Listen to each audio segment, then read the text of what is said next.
Kisah kali ini diambil dari sebuah animasi 3 dimensi bertajuk Monkey King Hero is Back yang rilis pada tahun 2015.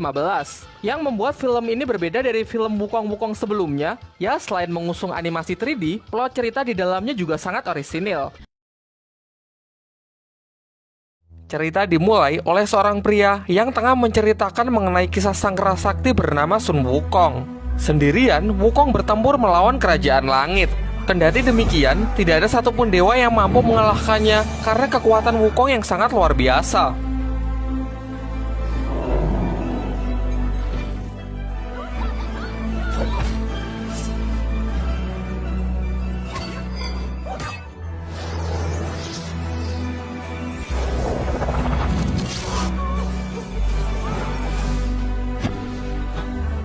Sampai pada akhirnya sang Buddha pun turun tangan dan berhasil menyegel Wukong di dalam Gunung Lima Jari hingga 500 tahun pun berlalu. Selanjutnya kita diperlihatkan pria tersebut yang tengah dalam perjalanan bersama rombongannya. Namun secara mengejutkan, tiba-tiba mereka diserang oleh sekelompok siluman termasuk pria yang sebelumnya. Sadar bahwa ia tidak bisa melakukan perlawanan, istri dari pria tersebut menjatuhkan dirinya ke jurang bersama bayi yang digendongnya. Sin kemudian berpindah ke seorang kakek yang tengah minum di pinggir sungai. Secara tidak sengaja, ia melihat seorang bayi yang tengah hanyut di sungai, kemudian menghampirinya dan memutuskan untuk merawatnya. Singkat cerita, 10 tahun telah berlalu dan bayi tersebut kini telah tumbuh besar. Oleh kakek yang menemukannya, ia diberi nama Jiang Liu'er. Karena Liu'er sering mendengar kisah kehebatan dari Sun Wukong yang sangat melegenda, ia pun menjadi penggemar berat dari sang kerasakti tersebut. Di sini, ia bersama kakeknya adalah seorang biksu. Akan tetapi, Liu'er menyatakan ketidakpuasannya karena mereka cuma menghabiskan waktunya untuk mengemis dan membaca kitab sutra. Padahal ia jauh lebih tertarik untuk belajar kungfu, mengingat di dunia ini banyak sekali siluman.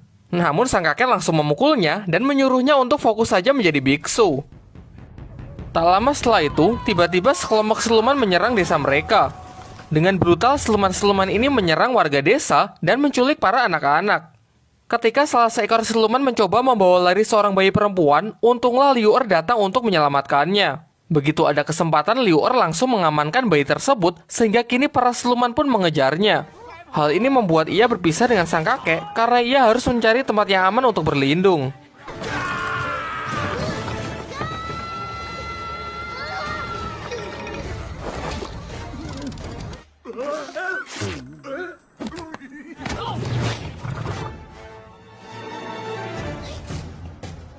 Sampai pada akhirnya Liu'er masuk ke dalam sebuah gua karena para siluman tersebut terus mengejarnya. Sesampainya di dalam gua, ia melihat bongkahan es yang sangat besar. Kemudian karena rasa penasarannya, ia menyentuh bongkahan es yang menyerupai sebuah telapak tangan. Ternyata hal ini memicu es tersebut retak hingga pada akhirnya hancur berkeping-keping. Namun akibat retakan itu, kini para siluman tersebut mengetahui lokasi dari Liu'er. Ketika para siluman itu hendak menerkamnya, muncullah sesosok makhluk dari dalam reruntuhan. Ternyata ia adalah Sun Wukong yang digenjat di bawah Gunung Lima Jari oleh sang Buddha 500 tahun yang lalu. Meskipun dengan tangan yang masih dirantai, Sun Wukong dapat mengalahkan siluman-siluman tersebut. Setelah itu tanpa mengucapkan sepatah kata pun, Sun Wukong pun segera meninggalkan tempat itu. Tentu saja Wukong sangat senang karena ia merasa bahwa kini ia telah mendapatkan kebebasannya kembali. Namun ketika ia hendak menggunakan kekuatannya untuk terbang, sisa gelang rantai yang masih berada di tangannya serasa menekan kekuatannya. Gelang itu sangat kuat yang tidak mampu ia hancurkan menggunakan cara apapun. Gelang rantai yang terus menekan kekuatan Wukong jelas merupakan sisa kekuatan dari sang Buddha yang telah menghukumnya. Sementara itu, Liu'er yang mendengar percakapan Wukong dengan sang Buddha mengetahui kalau yang dihadapannya ini adalah sosok kerasakti yang selama ini sangat ia kagumi. Mulailah ia membuntuti Wukong kemanapun ia pergi. Selain itu, ia juga mencerca Wukong dengan pertanyaan-pertanyaan yang selama ini ia dengar dari cerita rakyat.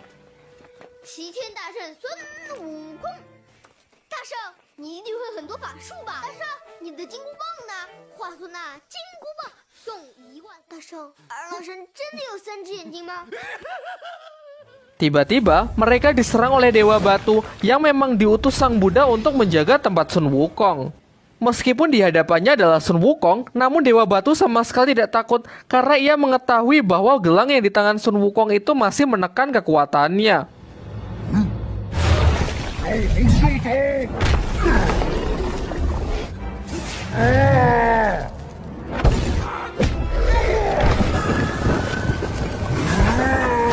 Wukong yang tidak bisa mengeluarkan seluruh kekuatannya akhirnya terdesak dan nyaris jatuh ke dalam jurang. Untunglah Liu Er membantunya dengan melepaskan kertas mantra yang tertempel di punggung Dewa Batu tersebut.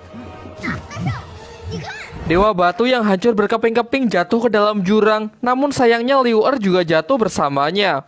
Di sisi lain, para siluman yang telah kembali ke markasnya melaporkan mengenai kemunculan Sun Wukong kepada pimpinannya. Hal itulah yang membuat mereka gagal untuk mendapatkan anak perempuan yang diinginkan. Untuk memastikan apakah ia benar-benar Sun Wukong, sang pimpinan pun mengubah wujud dua anak buahnya demi untuk menjebak mereka.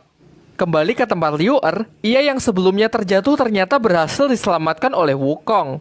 Di sini, Wukong juga masih berupaya untuk menghancurkan gelang dari sang Buddha, meskipun berulang kali terus gagal karena Liu Er selalu mengganggunya.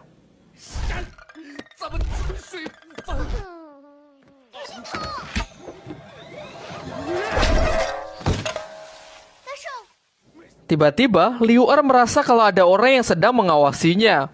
Ia mengikuti instingnya yang membawanya ke sebuah kuil. Di dalam kuil tua itu, ia menemukan seseorang yang tengah menyamar menjadi patung Buddha.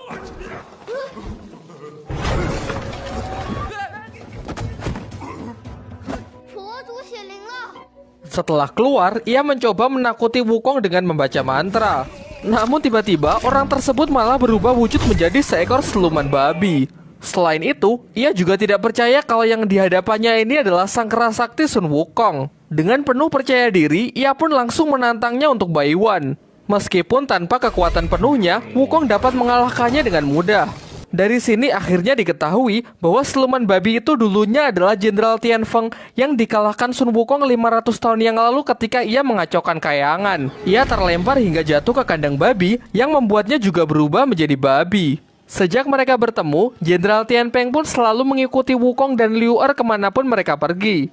Singkat cerita, sampailah mereka di tepi sebuah jurang. Di sana, Liu Er nyaris diserang oleh seekor naga. Beruntung dengan sigap Wukong segera menolongnya dan memerintahkan mereka semua agar tidak bergerak.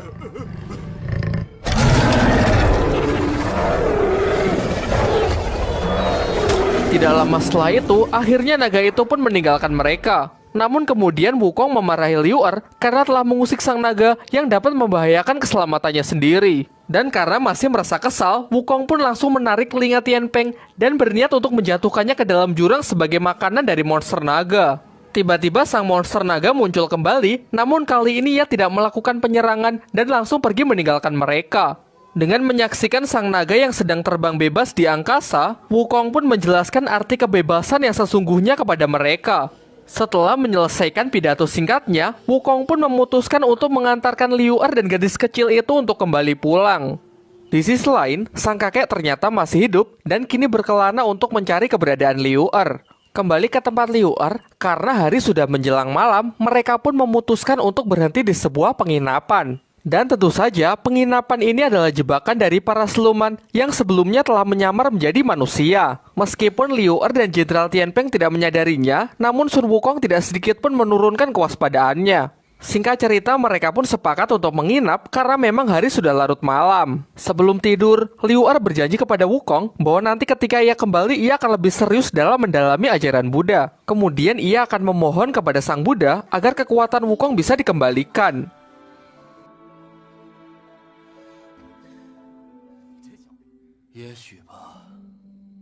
Karena perutnya masih terasa lapar, Jenderal Tianfeng menyusup ke dapur untuk mencari makanan. Namun salah satu dari siluman menyadari hal tersebut dan hendak membunuhnya. Beruntung secara tidak sengaja, Jenderal Tianfeng berhasil membuat siluman itu jatuh pingsan. Karena tidak ingin ketahuan, dengan cepat ia langsung mengubah wujudnya agar bisa mengelabui wanita pemilik penginapan. Si wanita sama sekali tidak curiga dengan Tianfeng dan dengan santai ia malah menceritakan rencananya untuk bisa menculik bayi perempuan yang dibawa Liu Er. Jenderal Tianfeng yang kini telah mengetahui rencana jahatnya mencoba untuk melarikan diri. Namun si wanita terus menahannya hingga ia tidak bisa mempertahankan perubahan wujudnya lebih lama lagi. Beruntung Sun Wukong datang di waktu yang tepat karena memang ia sudah curiga sejak awal. Seketika hawa jahat pun langsung bergejolak karena bala bantuan siluman kini telah tiba.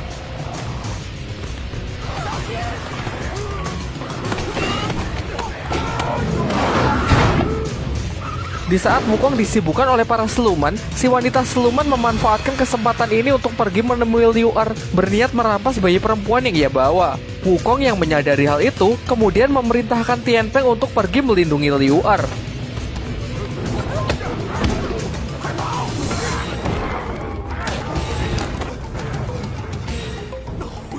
Keadaan semakin memburuk karena pimpinan dari para siluman itu juga datang ke tempat tersebut. Dengan ilmu sihirnya, ia mampu memperkuat para siluman. Namun Wukong dengan tongkat babunya masih belum kalah. Sendirian, ia masih mampu mengatasi mereka semua.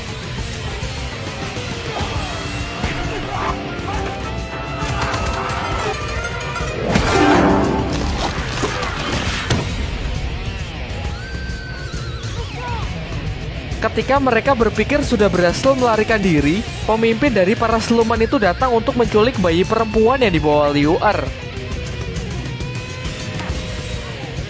Jelas Sun Wukong yang masih belum bisa menggunakan kekuatannya dapat dikalahkan dengan sangat mudah.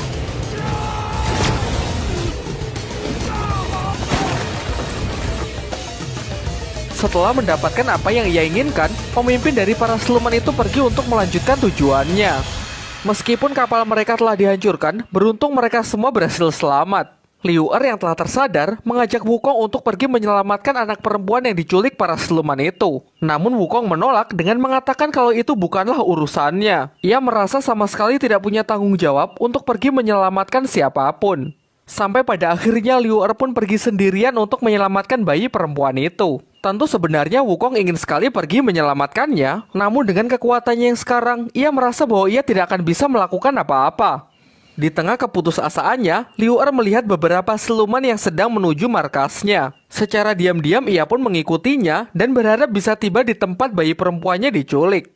Sementara itu, ternyata Wukong berusaha keras untuk mengeluarkan seluruh kekuatannya. Namun ia selalu gagal karena kekuatan sang Buddha yang terlalu kuat. Ketika ia hampir menyerah, ia melihat bayangan Liu Er yang sangat mengaguminya.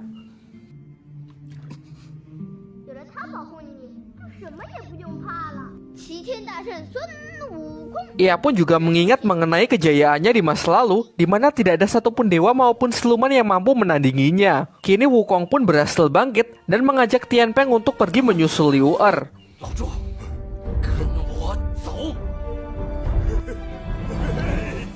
Di markasnya, ternyata bos dari siluman menggunakan para anak-anak untuk menjalankan ritualnya. Di sini kita juga diperlihatkan kalau Liu Er sudah berhasil menyusup ke dalam markas tersebut. Namun sialnya, belum lama masuk ke dalam markas ia sudah ketahuan. Ketika ia nyaris ditangkap, untunglah sang kakek datang untuk menolongnya.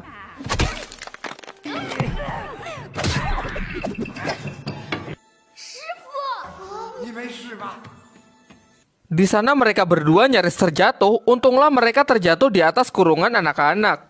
Mereka mengayunkan kurungan itu dan mengacaukan ritual tersebut.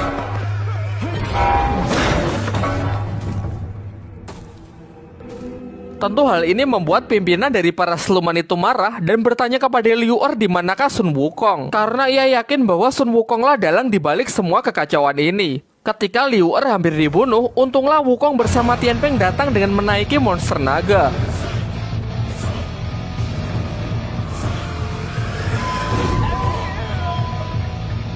Kini akhirnya Wukong pun bertarung melawannya meskipun hanya bermodalkan keberanian.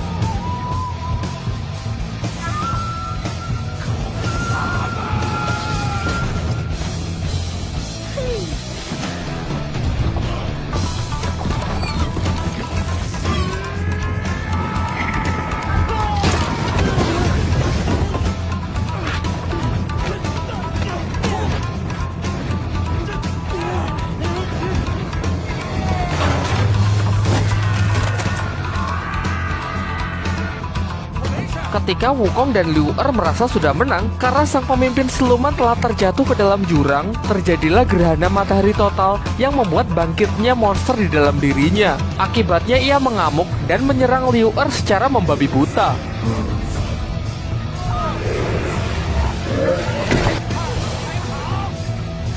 Tentu menyaksikan hal itu, Wukong pun segera berlari untuk menyelamatkannya. Namun dengan jelas, dengan kekuatannya yang sekarang ia dapat dikalahkan dengan sangat mudah. Wukong yang sama sekali tidak punya kesempatan malah digenjat oleh monster itu menggunakan sebuah batu raksasa. Tanpa pikir panjang, Liu Er pun langsung menitipkan anak-anak kepada kakeknya dan dia bersiap untuk membantu Wukong. Tentu Wukong pun sangat marah karena Liu Er sama sekali tidak mendengarkannya untuk segera meninggalkan tempat ini.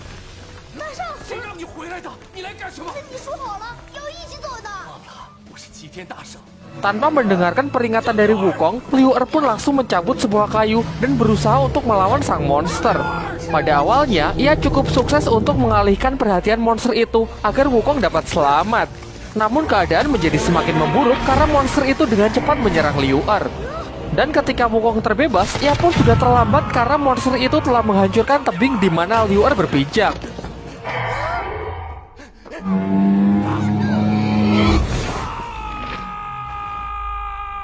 Setelah itu, Wukong pun bersusah payah untuk mencari Liu Er di bawah tumpukan batu. Sayangnya usahanya sia-sia karena Liu Er sudah tidak dapat diselamatkan.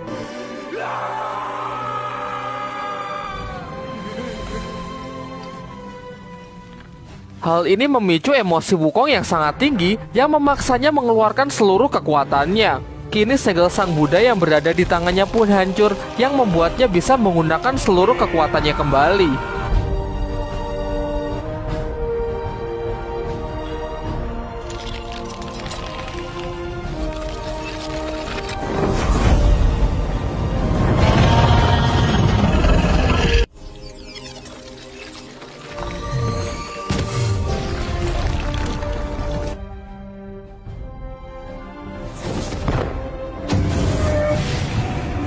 Dengan kekuatan penuhnya yang telah kembali, monster itu sama sekali bukanlah lawan yang sulit. Setelah monster itu hancur, serta gelang sang Buddha yang telah hilang sepenuhnya, terdengar suara Liu Er yang memanggil Wukong dari belakang. Dan inilah akhir film dari Monkey King Hero is Back. Namun tidak sepenuhnya berakhir, karena pada post-credit scene, kita kembali diperlihatkan kelanjutan dari film ini. Liu Er yang ternyata selamat dan berhasil mengembalikan anak-anak kepada orang tuanya masing-masing. Sementara Sun Wukong tidak diceritakan ya, mungkin saja dia kembali ke Gunung Wakwo. Atau mungkin mengingat kesalahannya di masa lalu yang telah mengacaukan Kayangan, Sang Buddha kembali memberikan hukuman untuk menembus semua kesalahannya, yaitu dengan menjadi murid Biksu Tong dan mengawalnya hingga tiba di Kuil Lion untuk mendapatkan kitab suci demi menyelamatkan seluruh umat manusia. Ya, pokoknya gitulah. Jangan lupa subscribe dan kita ketemu lagi di video selanjutnya.